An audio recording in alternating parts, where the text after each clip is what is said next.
रीवा के द्वारी में डॉक्टर राजनारायण शुक्ला की जैविक खेती बनी आकर्षण का केंद्र। देखने पहुंचे रहे किसान और युवा। विंध्य क्षेत्र के रीवा जिले के द्वारी गांव में जैविक खेती कर रहे डॉक्टर राजनारायण शुक्ला इन दिनों चर्चा का विषय बने हुए हैं। उनकी खेती को देखने के लिए लोगों की कतारें लग रही हैं। आज सीधी और रीवा जिले से बड़ी संख्या में किसान और युवा उनके खेतों में पहुंचे, जहां उन्होंने जैविक पद्धति से की जा रही खेती को करीब से देखा और उनसे सलाह भी ली। डॉक्टर राजनारायण शुक्ला ने इस वर्ष अपने खेतों में जैविक तरीके से चने की खेती की है, जिसकी लोग काफी सराहना कर रहे हैं। खास बात यह है कि पीएचडी की उपाधि प्राप्त करने के बाद भी उन्होंने खेती को ही अपना प्रमुख कार्य बनाया और जैविक खेती को बढ़ावा देने में लगे हुए हैं। गौरतलब है कि भारत सरकार और मध्य प्रदेश सरकार भी जैविक खेती को बढ़ावा देने के लिए किसानों को लगातार प्रोत्साहित कर रही है और रीवा में इसको लेकर बड़े स्तर पर कार्यक्रम भी आयोजित किए जा चुके हैं। मीडिया से बातचीत में डॉक्टर राजनारायण शुक्ला ने कहा कि आज के समय में किसानों के लिए जैविक खेती करना बेहद जरूरी हो गया है। रासायनिक खेती के कारण कई प्रकार की बीमारियां बढ़ रही हैं। वहीं रासायनिक खाद और अन्य संसाधनों के लिए किसानों को भारी परेशानियों का सामना करना पड़ता है। उन्होंने बताया कि वे अपने खेतों में औषधीय खेती भी कर रहे हैं, जिसमें कई प्रकार के औषधीय पेड़ पौधे लगाए गए हैं। इनका उपयोग वे स्वयं भी करते हैं और दूर दूर से बीमारियों से ग्रसित लोग भी इन औषधियों का लाभ लेने पहुंचते हैं।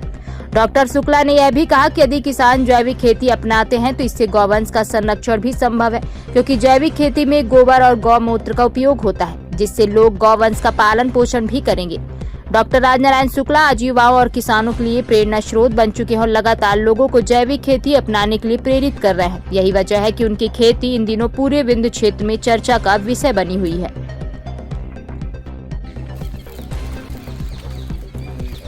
ये पलाश का पेड़ है, ये दहीमन का है, ये उमर, इसको आप क्या उमर चलो क्या बोलते हैं, गूलम, पाकर, हल्दू, अंजन, रोहिना बात की दवा, ये फालसा हार्ट की दवा है हमारे पास। ये जून में फल देता है, इसको खाने से हार्ट अटैक नहीं आता। साल में एक ही बार फल आएगा। ये मैदा है, मैदा का पेड़ है जंगली। ये पीपल के पेड़ आप देख ही रहे हैं, अभी आपने हम चर्चा की, मैंने बताया। ये सोनपाठा का पेड़ है। फिर इसके आगे उधर कठूमर है, ताजा है, कतही है, कुल्लू है,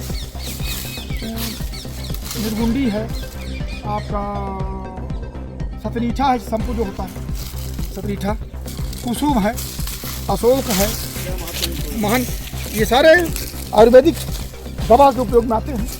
इसमें आप लोग कोरोना काल में देखे होंगे कि कौन कौन सी आयुर्वेदिक दवा ऐसी है। डॉक्टर राजनारायण शुक्ला।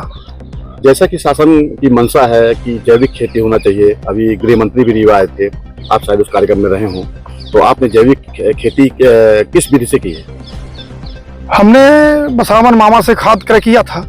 कुछ यहाँ अपने गाय के गोबर थे, उसको खेत में फैलवा के और फिर सीधे ट्रैक्टर से बुवाई करके और आगे जैविक खेती की शुरुआत कर दी है। और डीएपी यूरिया का उपयोग नहीं कर रहे हैं और ये सोच भी रहे हैं कि हमारी पूरी खेती जैविक हो जाए।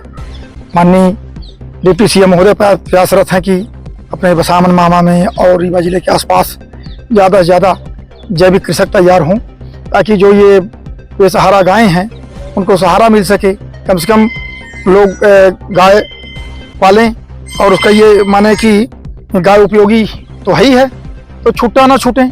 और दरअसल क्या है कि पहले गांव में हर आदमी के पास पशुपालन होता था, तो कृषि के लिए पशुपालन बहुत ज़रूरी था।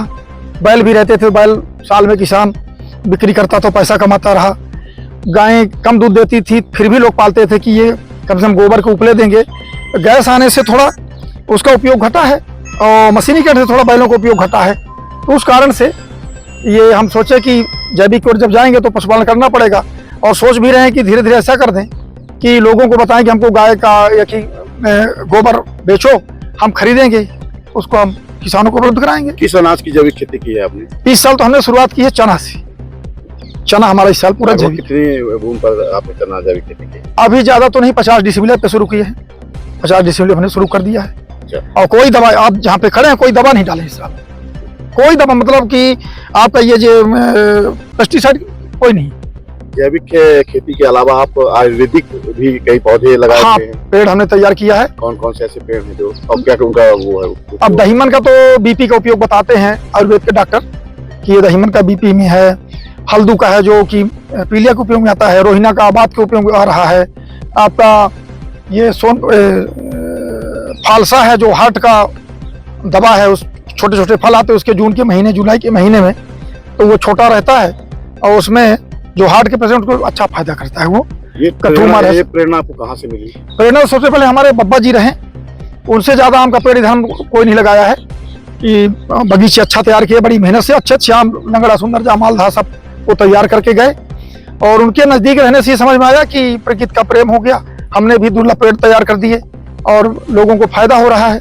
कोई पत्ता ले जा रहा है तो कोई दहीमन की लकड़ी ले जा रहा है, तो कोई पारिजात का पत्ता ले रहा है, तो कुल मिला के कोई सहजन का ले रहा है, कोई मुनगा का ले रहा है, लोगों को लाभ हो रहा है। जैविक खेती आप कर रहे हैं कि किसानों को क्या संदेश देना चाहते हैं जैविक खेती पर? किसानों को देखिए, इस समय आपने देखा कि जब रबी की सीजन आता तो पहले संकट हो जाता है डीएपी का, फिर यूरिया के छिड़काव का, और वो केवल निर्भर है रासायनिक खाद पे, और रासायनिक खाद सबसे ज्यादा आपका कैंसर पैदा कर रहा है। आप देखिए कि आप पहले लगता है किसी कैंसर होगा, कैंसर हो गया, अब नॉर्मल हो गया कैंसर नॉर्मल, तो सबसे ज्यादा कैंसर होगी तो ये हो रासायनिक खाद से, चाहे रासायनिक हथियार हो चाहे रासायनिक खाद हो, ये उतना ही मानव जीवन के लिए नुकसानदायक है। क्या नाम है आपका? डॉक्टर राज नारायण शुक्ला।